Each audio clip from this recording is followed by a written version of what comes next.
మంత్రోక్తం చేసి దాన్ని గంగాజలం అనుకుంటాం.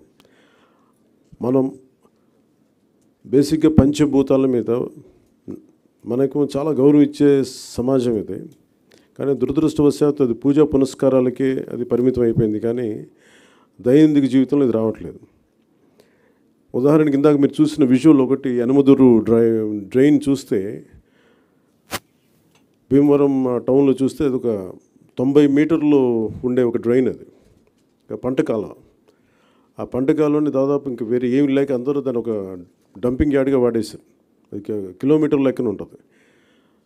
అందరూ అక్కడ వేసేయటం, అది ఏం చేస్తారు, మళ్ళీ వర్షాలు వచ్చేటప్పటికి అది మొత్తం వర్షాలు వస్తే కొట్టుకెళ్ళిపోయి మళ్ళీ సముద్రంలో కలిసిపోతూ ఉంది.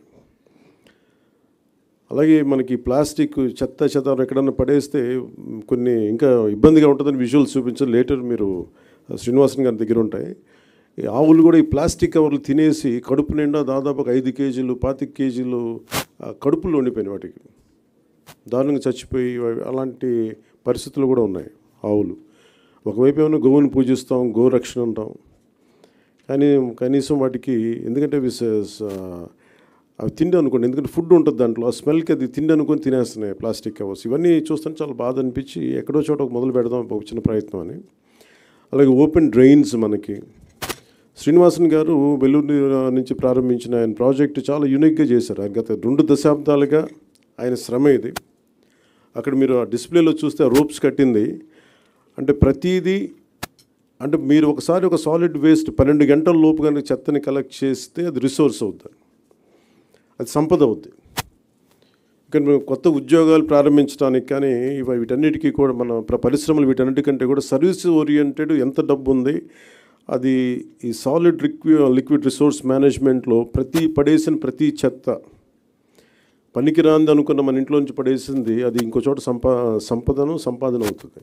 సో ఆ కాన్సెప్ట్లో ఆయన 12 గంటల లోపు కనుక చెత్తని కలెక్ట్ చేస్తే అది అదొక మనకు అసెట్ అయిపోద్ది, అది ఒక సంపద అయిపోద్ది. దాన్ని ఎలా చేయాలనేది ఆయన గత 2 దశాబ్దాలుగా ఆయన చాలా నలిగి ఈ కాన్సెప్ట్ పట్టుకొచ్చారు.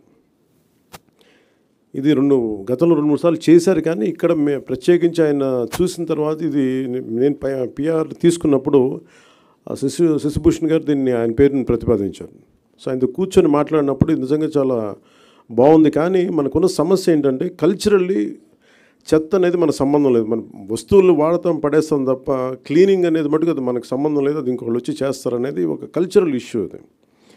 ఇది ఈరోజు మేమందరం ప్రయత్నం ఏంటంటే ఒక ప్రయత్నం చేస్తున్నాం.